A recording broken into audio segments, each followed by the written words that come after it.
कि madam accounting ratio 4 mark का छोड़ दें क्या? Now it depends up to you. First of all, तुम्हारा अगर टारगेट है भाई मुझे 80 में से 80 लाने या मुझे 70 प्लस लाना है, तो ये ऑप्शन आपके लिए अवेलेबल नहीं है। You can't skip accounting ratio. दूसरा, भाई एग्जाम पर्सपेक्टिव से तुम एक्चुअल में लाइफ का सबसे इंपॉर्टेंट चैप्टर सीख रहे हो अकाउंटिंग रेशियो। क्यों लाइफ का सबसे ज्यादा इंपॉर्टेंट है? अगर आपको किसी कंपनी के शेयर्स खरीदने हैं तो आंखें बंद करके पैसे तो किसी को देने से रहे।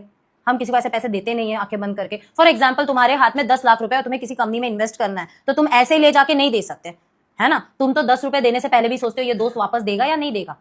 तो 10 लाख तो बहुत दूर की बात है। तो जब 10 लाख तुम्हें इन्वेस्ट करना है तो तुम्हारे पास कुछ डिटेल्स होनी चाहिए। अभी किसी के घर पे शादी करवाना होता है तो हम फैमिली की डिटेल निकालते हैं, राइट? तो अगर किसी कंपनी में तुम्हें 10 लाख रुपए इन्वेस्ट करना है तो तुम्हें कंपनी की डिटेल निकालना है। तो कोई कंपनी वाले के पास जाके बैठ के पूछ नहीं सकते, अंबानी के पास जाके पूछ नहीं सकते, और भाई आपकी कंपनी कैसी चल रही है, मैं आपकी कंपनी में इन्वेस्ट करूं या नहीं करूं?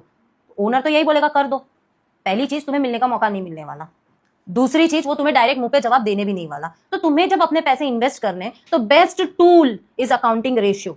कंपनी की बैलेंस शीट उठाओ, पीएनएल उठाओ, तुम्हें जो डेटास चाहिए वो डेटास का रेशियो लगाओ और रेशियो से चेक करो कि ये कंपनी में पैसे लगाने जैसा है या नहीं।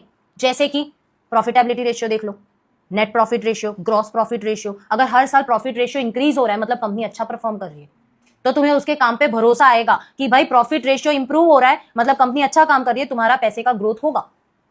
तो अगर तुम्हें 4 मार्क के पर्सपेक्टिव से देख रहे हो तो तुम्हारी चॉइस, पढ़ना है या नहीं पढ़ना है। बट अगर लाइफ में तुम्हें इन्वेस्टमेंट करना है, कल को किसी और के ऊपर डिपेंड नहीं करना, कुछ चीजें तुम्हारे हाथ में होनी चाहिए, तो you must learn this chapter.